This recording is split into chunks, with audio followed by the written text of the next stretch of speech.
conclude our workshops for this evening, Mr. Chair. So we have board discussion items. We'll start with Ms. Andrews on the 2020 census.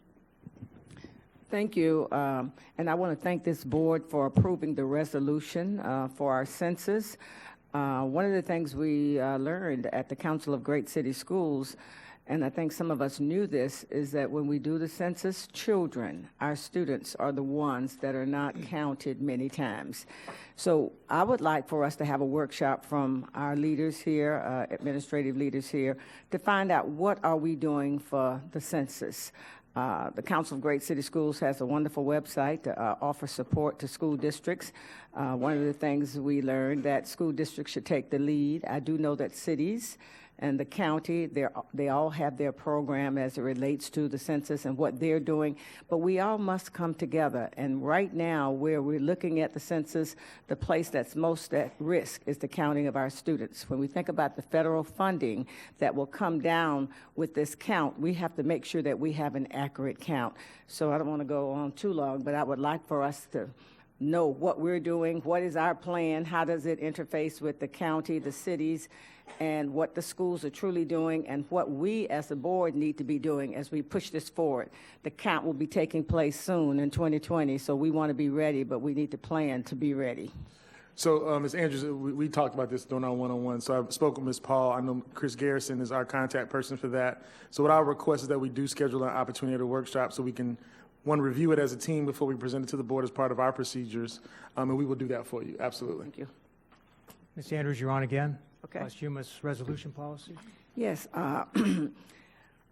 we've done some good work with our resolution and proclamation work here within the school district of Palm Beach County, and we've actually done some proclamations and resolutions for some outstanding citizens who have really made a difference in the education field.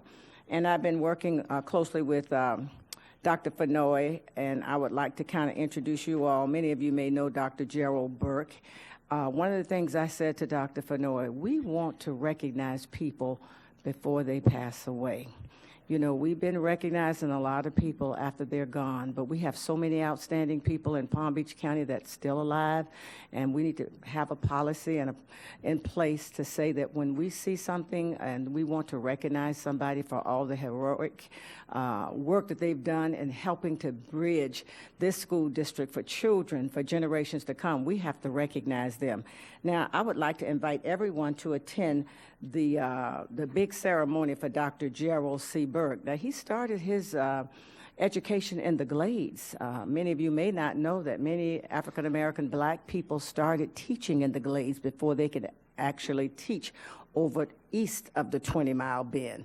That's part of that history that we talk about a lot of times that many of our children don't know. Well, Dr. Burke went to school in the Everglades at that time and graduated. And I think most of the board members have an autobiography of Dr. Burke. And he worked within our district for many, many years. In fact, he graduated in the class of 1949 from Everglades Vocational. And then he started in Palm Beach County in 1958. But he's an icon for Suncoast High School. When you look at the great Suncoast High School IB program and you think about why it's great, a reason why it's great is because of Dr. Gerald Burke. So I would like to see us as a board begin to think about how we can start honoring people that have not passed away when they're still alive. I would like to invite you all to come on Friday, November 8th at 5:30 at the Riviera Beach Marina. The city of Belglade will be there presenting proclamations. The city of Riviera Beach, our own Dr. Fenoy will be presenting the proclamation from us. And I hope that we can kind of consider that as something that we can do, hopefully, from this board. What do you think? Dr. Robinson? Okay, so apparently there's already a way since Dr. Fenoy is presenting a proclamation on behalf of this board. So I guess you're asking for us to formalize whatever that way is. Yes. I mean, I think it's fantastic, but since you brought up Mr. Burke, Dr. Burke, let me just say, I remember meeting Dr. Burke years ago. Dr. Burke presented me this mathematical formula for human potential, which I never understood. and he tried to teach it to me like 3 times. It just didn't work. But so you will see on his resume, Dr. Burke graduated from FAMU, but this was stuck in my head since I went to Michigan State. He got a PhD in mathematics from Michigan State back in the day. I can only imagine what he went through, right? And then the last point that I'll make in terms of my personal connection is Dr. Burke for several summers, I don't know how many, ran what he called the Fannie Lou Hamer Summer Institute for Mathematics, where he taught students higher level math during the summer for free. And my husband was one of them. So truly, truly, he deserves this recognition. And I mean, I support the concept of presenting people with their roses while they can smell them. Thank you, Dr. Robinson. I wanted to say that I did work in conjunction with Dr. Fenoy, our superintendent, before I just ran with this. And so Dr. Fenoy will be there, and we invite all of you to be there. But I would like to bring Dr. Burke to the November board meeting and have him recognized here. He spent his whole life within the Palm Beach County School District. And so I would like to see if that's okay with you all. Dr. Fenoy seems to be okay with it. Only thing I would request from the board, so as of right now, I am definitely going, I have remarks. I do not have a proclamation because the board hasn't given me permission to do a proclamation. So that would be the ask. You're permitted. You got a bunch of people here say it's fine. And we Ms. can McKay? also bring him on the November board meeting. That will make sure that's okay. Okay. Ms. McQuinn. Well, I'm disappointed at not knowing this ahead of time to put on my calendar because I hate to not be there, but I do have a prior commitment. Dr. Burke was, when we opened the new Suncoast, Dr. Burke was our calculus teacher, so he's a great man.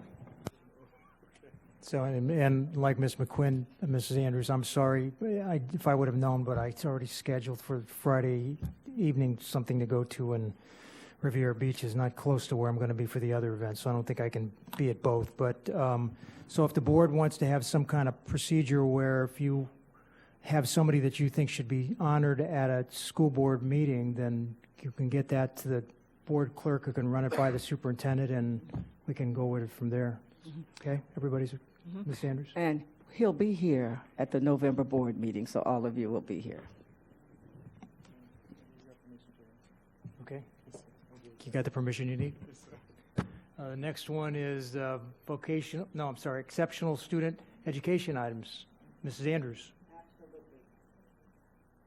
The ESC Parent University, I told you I went to that one Saturday weekend at Gove Elementary School. Child Find, all of the pieces of the ESC puzzle. We haven't had a workshop on that in a while. I was educated that weekend very much. I've talked to our ESC director, and he says, Ms. Andrews, we would be happy to bring to the board some of the great things that we're doing in ESC for our children. Lots of people out there working to help the parents know what their rights are, know that there's support there for their children, and so many programs right here in Palm Beach County that I remember from back in the day, but they've been updated. They're so much better, and so I think as a board we need to hear about it. And I'd like to have a workshop. Yes, ma'am, I'll get Deputy Superintendent Oswald will work on that. Next one, Dr. Robinson. Okay, this thing keeps doing this. So, as part of that workshop, I would like to know how we're putting things in place to meet the needs of students so they do not have to be inappropriately labeled as ESC.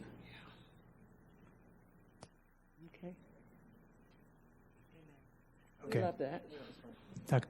Superintendent said fine. Mrs. Andrews, you're next again, vocational technical programs.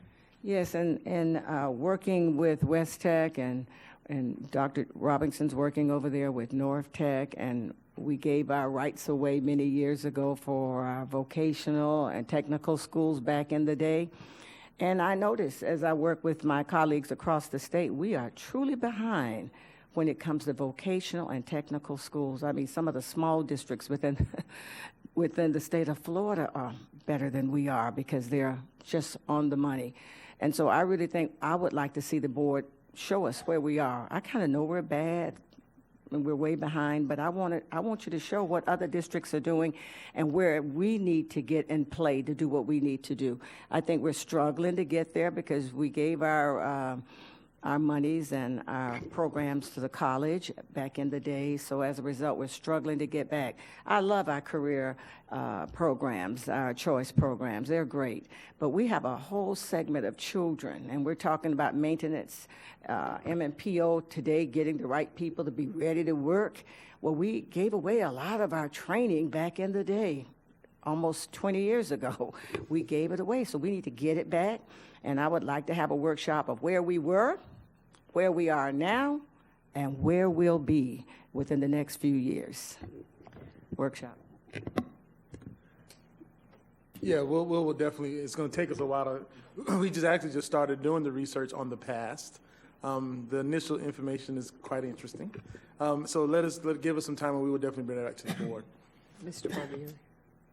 Ms. Brill? Thank you, and I brought this up many years ago because what I found when my son graduated is that I was told by vocational rehab that there's nothing for him in Palm Beach County, and they sent us to Atlantic Tech in Broward County, and I know that many people on our staff have visited Atlantic Tech. Atlantic Tech is a high school that also offers programs for the adults in fields that we don't have in any of our programs, things where people go back to get new job training, things like court stenography, court reporting, just someone that needs a career change. And those adults come in and they pay for those programs. And so we've talked about exploring that. I know that the State College has some programs, but they don't meet some of the basic needs that we have. So I look forward to hearing that. All right, the next item was mine. I actually put this on before Mrs. Paul had the team go out to Olympic Heights, including FP&L, to shut down the school on a Saturday to try and figure out what the continuing issues are there with the AC system, and I haven't had a chance to follow up with her on what the results of that were, so I will do that first, and then if it's unsatisfactory, what they were able to find out, then I'll bring it back for a future board discussion item to see what we can do to eliminate the 10-year-old problem at that school with its air conditioning system. Ms. Brill, you're next with the Inspector General discussion. Actually, no. My next one, with all due respect, is school ID badges. School ID badges, yes. So that first it's a policy discussion, and this first came to me from one teacher at one school in my district who was complaining because at some schools the teachers have to wear IDs, but the students don't. And we're inconsistent at the high school level with that. But it's now come to me from a couple of parents and another teacher. And then when I met with Students Demand Action, they also brought it up and actually had another suggestion with it. So I wanted to know from my colleagues, do you feel this is something we should look at in terms of a policy about the students having badges? Then we have to decide, do we want it at all grade levels? Because I don't know if it's practicable in elementary school. I don't know. The policy would have to include what do we do when a student forgets their badge. And then the Students Demand Action, actually, they suggested that we color code in high school and in other schools the grade levels, or it might just be the graduating class so that you know, so that the actual plastic badge is coded to what level they're in. But I think this is something that we need to explore. I know that the question that's been brought to me, and I think Dr. Fenoy, we talked about it, is some schools don't know what to do if they forget it. But at this point, I think we need to do it. So I just wanted your input. You know, Ms. Burrell, I agree. I've been in some schools where the principal's in the hallway with me and a kid walks by and the principal stops him and says, put your badge on, get it out of your pocket. And then other schools, nobody wears them. And then I've had parents say, well, why do they do it at one school and not another one? Is it a security issue? Is it not a security issue? I mean, I think the district has to be consistent. You know, if we're going to require them in one high school, they should be required in another high school. There should be some consistency here because it doesn't make sense to penalize a student in one school that forgets to bring his badge to school, but students in another school never have to wear theirs. So we need to have some consistency here because it's not equitable. So then I would ask that we get a policy drafted for us to review because there are different parts of it that we have to look at. Dr. Robinson? Yeah, and I agree with that initially, but I have great concerns about creating new ways or things to punish children for. And so if we could find, if you have a suggestion on what to do when they forgot it or lost it and can't, and if we're gonna charge them to replace it, I just need to close that loophole in my thoughts. And I would say that I didn't even look at any penalty to students because I thought, children forget things. I mean, adults forget them sometimes. So I think we need to have maybe some kind of temporary badge that we can give them. I don't want to see it as something punitive. It's really meant more for safety purposes. Ms. Whitfield? Thank you. Can we also get an understanding when we come back with this on the cost to have a consistent way of making the same badge at all schools? Because I've seen some schools have nicer looking ones than others. Others just have little laminated pieces of paper that they've done. So if we're going to create an ID policy, I think we should talk about how much it's going to cost to create a little machine at each school so that they can create them on site, something uniform. Okay. Dr. Fenoy said he's good with that one. So next one, Ms. Brill, Inspector General. Okay, so when I met with Mr. Chu about his evaluation, I asked him, when do you plan to retire? Because we know that's coming up. And I want to put something on your radar for when we do his evaluation on the 20th. But all of you know I brought up repeatedly for more than a year, what are we going to do with that office? Do we want to keep it the way it is? Do we want to go outside? Do we want to recruit from outside? Well, we've not made a decision, and we have to begin the process. If we're going to keep the Inspector General's office inside and allow people internally and maybe externally to apply, we have to advertise it soon because there's a whole process. It involves the audit committee. When Mr. Chu told me that he's planning to leave in March, I was like, well, how are we going to do this? Because blink your eyes and March is here. So I just wanted to put this on all of your radar. I'm not going to express any preference for what we're going to do, but I think we have to make that decision no later than the November 20th meeting. So, Ms. Brill, since I serve on as the board's liaison for the audit committee meeting, I'll make sure it gets on the very next agenda for audit committee so they can give us their input, their recommendations on what we do with that, and we'll make sure we'll get back right away. Mrs. Whitfield? Thank you. I would just like to request that we at least explore the options. I don't want to just end up carrying on just because we didn't get a report or an idea of what it would cost to go outside or what that would look like if there was a blended model. I know we've talked about this many times. I agree, but I would just like to at least ask that we get someone to talk to us about what it looks like to go the other direction, just so at least I can feel like I've understood it. And that's all I'm requesting. Ms. Brill? So to piggyback on that, Mr. Burke, since you were the one that did a lot of the research, maybe you can work with the superintendent to work with Mr. Burke to see if we could get a workshop or a special meeting so that we can, well, we're definitely going to need a workshop, but we have not received the definitive information that we need. But at this point, I just don't want to be without an Inspector General.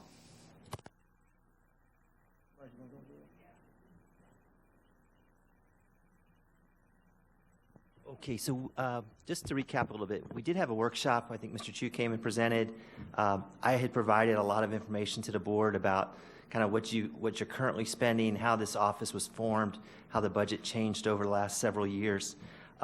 Where we left off was there was some interest in the board to reach out to our county inspector general. Subsequent to that workshop, I did meet with the county IG and just kind of relayed the board's interest to see what that might look like. The ball is kind of in their court now. They wanted to reflect on that. They have their own capacity concerns. It would be taking on a sizable amount of work for an agency of our size. And at this point, I'm not sure that's something they're interested in. But I don't want to speak for the county IG. And in fairness to him, I kind of just laid out the interest, and he was going to kind of, think about that and think about what that might look like and the level of resources it would take for him to ramp up his department.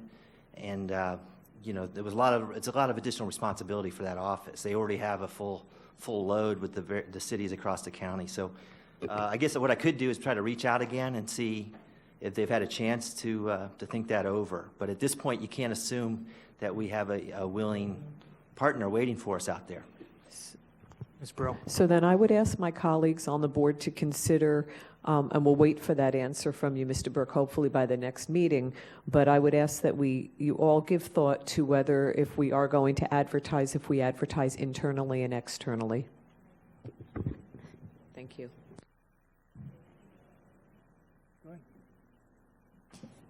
Okay, so I'm perfectly clear that there's a lot of reasons that I'm not interested in a blended model or going to the county or anybody else's IG, mostly because, schools are so complicated, and if you don't understand all the different moving parts, then you can easily misinterpret, and then we run down the street with criticizing people undeservingly, right? I think that we should advertise internally and externally. I think that the message to the audit committee would be like, don't you agree? And to have them start crafting what that initial solicitation would look like and give us recommendations on what that language is that we're going to in the advertisement and so forth. And then we need to, I think, approach this similar to the superintendent search. So if the board's okay with it, I'll meet with the Inspector General tomorrow and make sure that the audit committee is brought up to speed exactly what you just said, and so that they can give us whatever input they can give us with respect to that. Mrs. Andrews? And I concur with what I just heard from all of you, but mainly we spent so much work in getting this IG office off and running. And, the audit committee, as well as this school board, we worked through a lot of things. And so we don't want to throw the baby away with the bathwater. So we really want to get it done. I certainly don't mind going in and out because we're just trying to get the best talent to make the difference for us. So, and it is getting close, Ms. Brill. March is right around the corner. Ms. McQuinn? So again, without having information from the county IG, I am in favor of us keeping all of it in-house and not having a blended model. And I feel very strongly that we advertise both internally and nationally. It looks like there's a consensus on keeping it internally and doing the national and internal search. Yes? I'm sorry. This is a discussion, just to bring it back to process, discussion item, so I don't think you can Discussing. get We're not voting on this. consensuses or agreements or, okay, just wanted to guide. Okay, I used the wrong word. There's no agreement, but there's a consensus that we want to do it that way. I would still like to reiterate that I still would love more information, because again, I was not here when this was made as a decision. So to me, this is just the way it's always been. So I would just like to understand what the other options are, and then I would feel more comfortable with, being fully behind having an internal IG. So I think if you want my agreement on it, that's what I would like to see, is just the information on it. Mr. Burke, you'll get us the information on the cost things, and you'll talk to the county inspector general. Just as a follow-up, I was a big advocate for doing it on the outside, but if the outside party doesn't have an interest in us, then there's really no discussion. So, and certainly they have a very full plate too. So I do like the blended model, but this might not be the time for it. And again, time is of the essence. So hopefully we'll get a definitive answer where you could just let us know they're not interested, and then we can move forward. All right. I just remembered that the inspector general is out of town until next week, so I'll schedule a meeting with him as soon as he's back to discuss it. All right. That next item then is Dr. Robinson, addition to the school improvement plan template. Thank you. So we talk a lot about wellness and we talk a lot about equity. And so I think that goals around wellness and equity should be added to the school improvement plate template so that conversation takes place and goals are set at the school level. Discussion. Ms. Whitfield? Thumbs up, everybody? Thumbs up. No agreement? General counsel? Just thumbs up. Dr. Finley. You guys are funny today. Deputy Superintendent Oswald and Glenda and Dr. Sheffield, we'll look into that, and we will look and see how we can apply that to the current school improvement plan, socialize it, and get it back to the board. Thank you. You're not in agreement on that, you're just thumbs up. Sharing, Dr. Robinson, sharing what is learned during district travel. Yes, so I made mention of this, I think at the last board meeting. And so we, as mentioned, we travel, we see other educational entities, we learn from other people, but in a large part because of the sunshine, but we don't have a way of sharing that with each other. And the light bulb just went off for me at the Council of Great City Schools when other people saw things that I had been seeing, and it was brand new. And so all this is to say, can we, I don't know what the answer is, but we have got to find a way to share. And I think it has to be conversation. I don't know if this takes us back to what Mike Murgio tried to get us to do. I'm sorry for walking down that path, but we've got to find a way to share. I know Mrs. Andrews said that she was going to write a report from the Council of Great City Schools, but we have to have the opportunity to have truly dialogue around these issues and around what we learn. And so I don't have anything better than the Mike Murgio methodology, but we have to find a way. What was that exactly? That was basically to schedule board meetings that had no agendas. And then I think, as I recall, legal was all, we had to have an agenda. Okay, so the agenda could be what Dr. Robinson learned at the Council of Great City Schools and what Ms. Andrews learned at wherever. And you know what I mean? Maybe that's the agenda, but we just have to find a way to share what we've learned and what we've seen.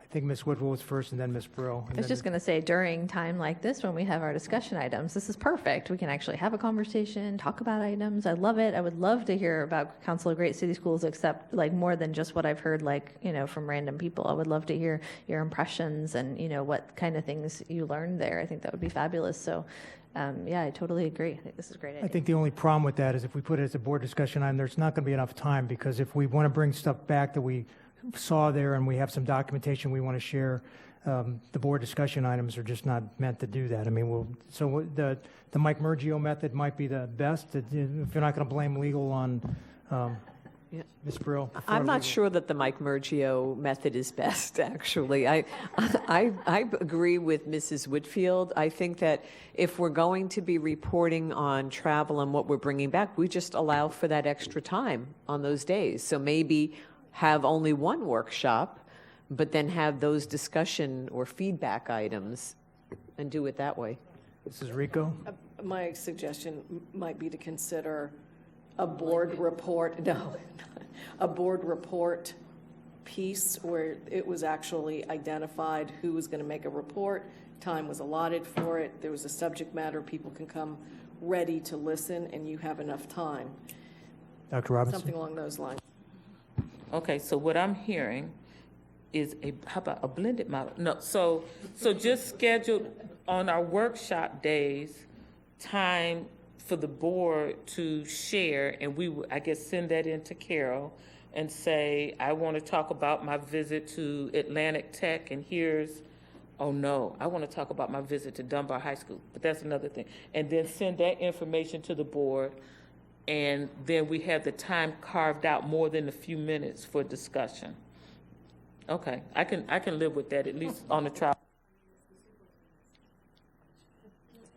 You put it on me? Well, since my bosses want time to talk, no, I think what you may not know, Ms. Bass brings to our executive cabinet every Monday, the template for how our meetings are going to run. So we would just need to sit with her to talk about how we carve out that time.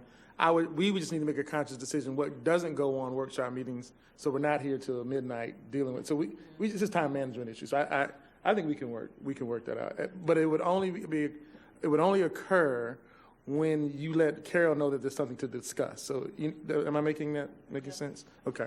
So you all better be very nice to the board clerk if you want to get your item on the agenda. Mrs. Sanders?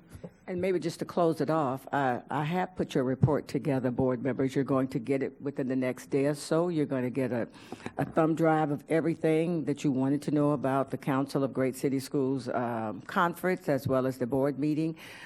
Some of the things you heard us talk about just a week or so ago about some of the different programs.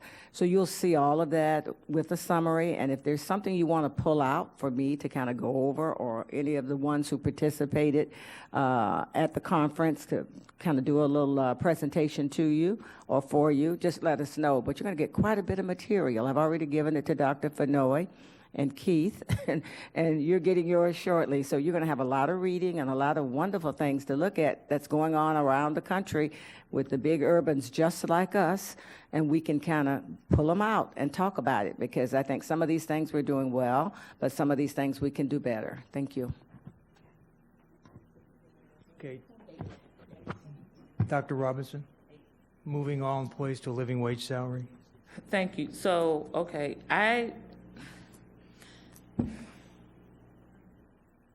So I noticed that I am not as proud to be a Palm Beach County School Board member as I would like to be. And I know that that is in part because we're not living up to my expectations for accelerating students, but it's also in part because we have employees that qualify for subsidies because we're not paying them a living wage. And I know that, well, it would be difficult to wave the magic wand and take everybody to, I'm just talking about $15 an hour now, and I don't know really who can live on $15 an hour, but we have employees making less than that. And so I would just like to ask the board to join with me in asking the superintendent to outline a timeline for us getting there. I just would like to see it in the foreseeable future. Mr. Barbieri? Ms. Brill? Thank you. I completely concur. When Dr. Avosa was here, we started that conversation when we talked about transportation, and we spoke about raising the minimum salary to $15 an hour. I do know that 2 or 3 years ago, our tax collector at a meeting announced that she had raised all of her employees to $15 an hour. Of course, it's a smaller office. And I do know that we have a vast number of employees, but I do think that it's something that we really need to look at, and I completely agree. Ms. Whitfield? Can we also get a little information on how far off we are right now? I feel like school food service is probably the biggest problem area. I know we have hundreds of employees there that are under this significantly, and like, so we can kind of understand like what the difference is and where these very low level positions are paid at. I would love to just see that in like a chart. It would be really helpful. Superintendent, can you get us that? And also, Mr. Burke can get us what it would cost us to bring all of the employees to no less than $15 an hour? Yeah, I mean, we have that data. We can get that easily. I think, actually, this afternoon I was speaking at the Economic Council. So when you think about our legislative platform, we talk about the BSA and we talk about the RLE. You know, the fact that we can't benefit from the property tax increases because of the automatic rollbacks that the state puts forward, that's our challenge. And the BSA is the only area that we could give these type of raises, because that's our general fund. And so we definitely hope that, you know, we can influence the legislative process to allow us to get more money in that arena so we can do these things. But yeah, we'll get the data to you. But I think it's important to know all of our, I think, Mike, when we do that presentation, all of our limitations with all the negotiations and what the financial impact is across the entire district. To consider also the potential of the governor's platform of raising that starting teacher salary and what those impacts are going to be. We're getting into hundreds of millions of dollars. And so these are just hard realities that we're going to have to push through. So we'll get you the data. Ms. Brill, then Ms. McQuinn, then Dr. Robinson. Thank you. So, Dr. Fenoy, I'll add to that burden, because the other group that I'd like to see us also explore, which has been brought up before, is the substitute teacher pay. We have many long-term substitute teachers as well as short-term. and they get paid practically nothing, and we've really not done anything to assist them in a very long time. If there's anything left over, we can't think about it, but I don't even recall us ever giving them a significant increase in the 9 years that I've been on this board. Ms. McQuinn? I just want to commend Mr. Burke for not losing total control over all of this. You're working on it. You held it together for a while. Dr. Robinson? Okay, so just to stress Mr. Burke a little bit more. So, and as part of that, I would like to see, well, this wouldn't just be Mr. Burke, but I really would like to see the what if. If the board said, doggone it, we want everybody to $15 an hour in 2 years, what would be the suggested cuts? Possibly. I'm not trying to lock anybody in. I get it's a hard reality. If we said 3 years, if we said 4 years, I get that you can't predict everything, but we need to start dealing with that hard reality. But I really think that employees that feel valued do better work. So, thank you. Certainly. Dr. Robinson, point of clarification. Did you say, when you talk about the hard decisions, did you say what we would cut? Did I hear that appropriately? Exactly, because Okay, I just wanna make you're sure. going to say to me, as you have said before, right? Well, we got to cut something. What would you cut? So you're the CEO. I'm suggesting that you bring to us, if we said in 2 years we wanted everybody at 15, if we said in 3 years, if we said in 4 years, what those potential cuts would be. So we'd all have to swallow hard and deal with that reality. Mrs. Andrews? And Ms. Brill, we did give substitutes some money, a raise. It was a little bit before I came on this board. It was when I worked here. We got it done. So it can be done. And Ms. Andrews, how many years ago was that? Okay, can we move on to Ms. Whitfield, one-color graduation gown? Thank you so much. So I wanted to talk to you guys about this because it's been something that's kind of weighed on me for a while.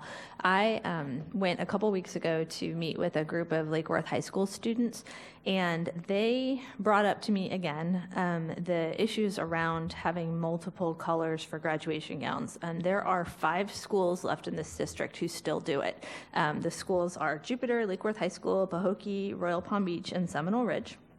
And generally the way that it's done, always the way that it's done, is that boys get one color and girls get another. So the rest of the schools all have one color graduation gown. This is just tradition. I know it's the way it's been done forever, but there's an unintended consequence that goes along with this that the students have been bringing up to me for years, and I wanted to ask your opinion on it.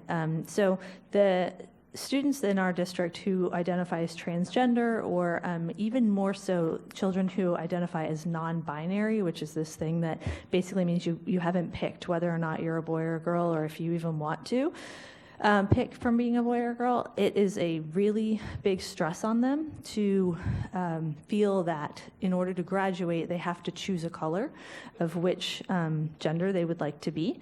And for some of these children, the biggest trouble comes when they haven't come out to their parents yet. So they haven't told their parents whether or not they would like to change their gender or their sex assignment. Or if they didn't want to pick a side at all. So it's become this thing that it was, some people have told me that the reason we do it is because it's pretty or because it's traditional. But for those very small number of children that are pervasive throughout the school district, they're in every one of our schools, and a lot of times they're the children that nobody knows about. It is a very big challenge for them. So since it's only 5 schools, and I'm not even asking for a policy change, I'm just asking that we as a board explore this and see what the challenges would be in trying to just ask our schools to have one graduation gown color. One thing that I wanted to mention about it is that the time for choosing colors and ordering it is upon us. So it would be in the next probably month or 2 that we would really need to get those orders in. So if this is something we'd like to ask our principals to consider, we need to do it quickly. Some of the suggestions I've had have been, asking the students what they feel about it. So we can really put it to them to see if it's okay. And the last question is ask the staff if this is actually maybe a violation of our own inclusion policy. So if it's something that we should really do just because of that. So the question is to you all. Dr. Robinson? So my suggestion is that we ask the Student Government Association representative to take that back to the student government. So I think it needs to bubble up from the students, and I think that it will. I don't think we need to impose that. Mrs. Andrews? And it's a little bit too late this year. They've already started ordering their gowns. When I spoke to Eric, he said they hadn't yet. It well- hasn't happened yet. Yeah, well, I'm saying they order online, so the students have already started. Well, I think we could probably still stop it. I don't know if he's here, but he said that It's we still have already time. done. I've got some seniors that have already ordered their. So the consensus is we want to take it back to the student government and Explore it. explore it. Thank you. We need a motion to adjourn the workshop so we can start the special meeting. Motion by Mrs. Andrews, seconded by Mr. Shaw. All in favor, all opposed. Motion carries 7-0. Call the special meeting to order. The